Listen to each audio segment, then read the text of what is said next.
take questions. Okay. Questions for Coach Meier?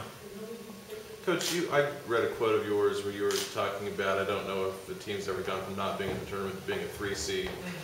And I mean, I know, two big reasons why we're just sitting here, but there has to be intangibles happening, other things going on. What allowed your program to make this jump, rise, whatever? I thought we were a very good team last year. And, we were very, very competitive, and maybe we didn't come out on the upside of every game. But, the games that we did win last year, first of all, from Miami, we beat Florida and Florida State the same year. That's a pretty good season. And we did that last year. But we beat Maryland at Maryland, and we beat North Carolina, so it wasn't like we were just scrounging around the bottom of the conference, just hoping to get a low win there. We were beating some of the top teams. So it didn't just start this year, but I think the difference this year is, you talk about team chemistry, but there's a certain chemistry between coaches and your players that win games for you. And we have it. We really do. I mean, I love those two. I love my whole team so much. And I have a lot of timeouts that I've saved in my pocket this year that I would have burned last year. And it's a big difference when you just look out on the court and you see your players doing things, and you don't have to stop them from doing what they're doing, except maybe when Shanice bounces it between her legs on a fast break. I might have wanted to call timeout yesterday on that one. But most of the time, we're on the same page, and that helps. You talked about, do you press no matter what the opponent is? Is that just your MO, or do you sometimes adjust depending on the opponent? We absolutely spend, and that's one thing I think maybe we don't get as much credit for. You have an athletic team, and they go, "Oh, look at Miami's athletes; they cover so much ground." We're pretty smart. We do some smart stuff. Press isn't the same no matter who we're playing. We make a lot of adjustments. I'm not going to tell you all of them, but we do. We make a ton of adjustments based on the other team's talent, the other team's philosophy, the other team's attack guards, where they attack you from. We spend a lot of time on that. It's an instinctive reaction by our team, but they're really good at film, and they really do a really great job of focusing on how other teams would try to beat us. So you press no matter what, it's just different times, whether it's half. Well, there's games we haven't pressed at all. There have been games we have not pressed at all. Yep. Do you want to get Oklahoma in a running game, or do you want to run and have them not run? I mean, I want to win, but it's going to be interesting. I think both coaches will be very cognizant of the energy level of their team. I think both coaches know what their team is. I have so much respect for Sherry Cole, and it is. You ask the kids, is it fun for them playing against Oklahoma? It's really fun for me. I mean, this is a big game, and I never try to act too cool. Sherry Cole's a great coach, and that's a great program, and we get to play them. And this isn't anything I'm intimidated by or nervous about. I'm just thrilled and excited, and we will see what we're made of. And this team makes you play, and I think hopefully Miami's getting a reputation that we make the other team play. So you have two really aggressive, exciting teams out there. Coach, can you talk about Morgan and just kind of like describe what kind of player she was right out of high school when you got her, and how she is now, like kind of like, compare her? I used to call her the goose because she was just so loose and just flopping all over the place and fouling a lot. And she's got really long limbs, which makes her a great defender, but it was like she didn't have any center of balance. And so, she's really changed her game. She's changed her body a lot. She went home in the summer. It does help that her mom's a coach. When she came back after being home, I thought she was just completely transformed as a player. She had a very, very nice freshman year for most freshmen.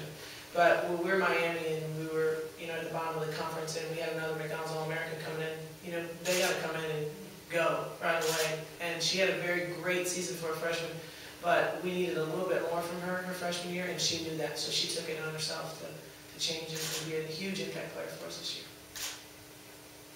Elaborate a little bit on what they talked about on Oklahoma's offense, moving the ball, got to be out there and just handle the different things they do. What are the challenges they present offensively? You just don't talk about Oklahoma and talk about Daniel Robinson. I mean, Carl Roethlisberger is unbelievable, and Whitney Hand's game she had last night. I mean, my God. So what they didn't do last night, which I think they do very well, is the opening up with the threes and really spreading the floor with, when they get hot from the three, they're as good as any team in the country. So they've got everything that you want in the basketball team. It's going to be a big challenge to defend the entire court.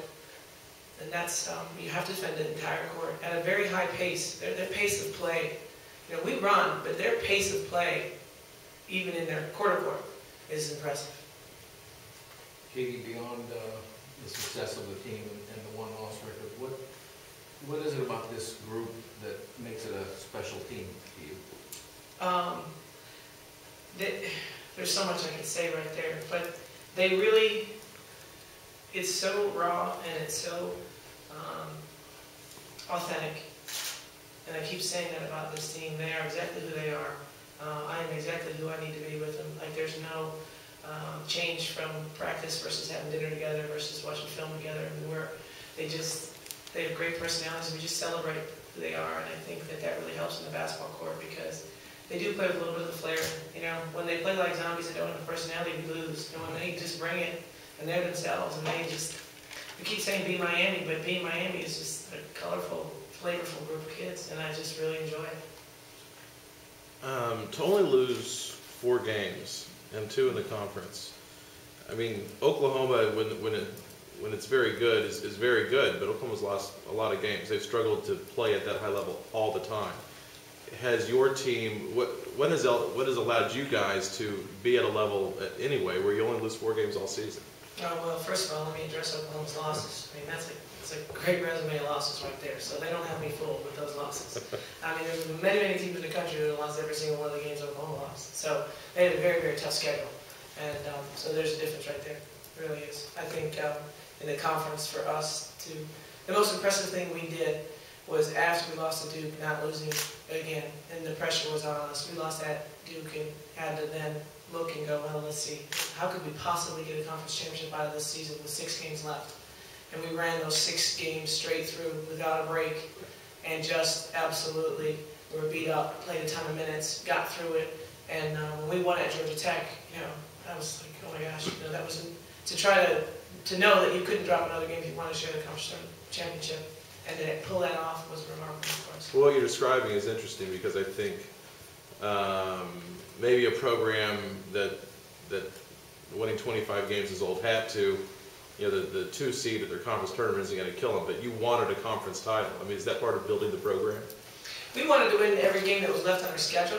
I mean, and we've been very narrow with it. I think that was upon afterwards looking at it and going, we did that. I mean, and like I said, I'm not going to sit here and pretend to you that we're not thoroughly thrilled with what we were able to do so far in the season. We are.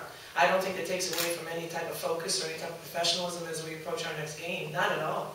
I think it's something that's fueled us. We're riding a wave that I will not stop talking about. And I will not pretend like, you know, it's no big deal. It's a huge deal. Look at Miami. You know, we lost 1 game in November. We didn't lose in December. We lost 1 game in January, 1 game in February, 1 game in March so far. It's a heck of a season.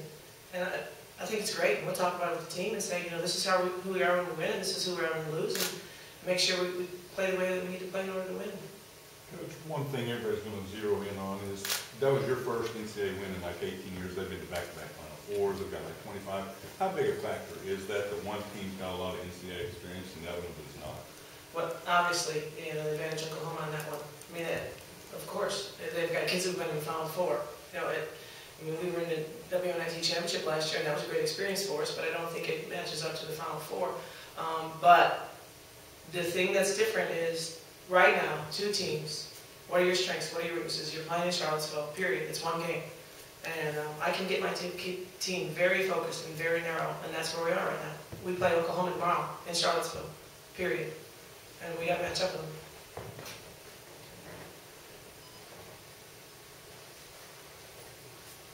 Are there any other questions for Coach Meier?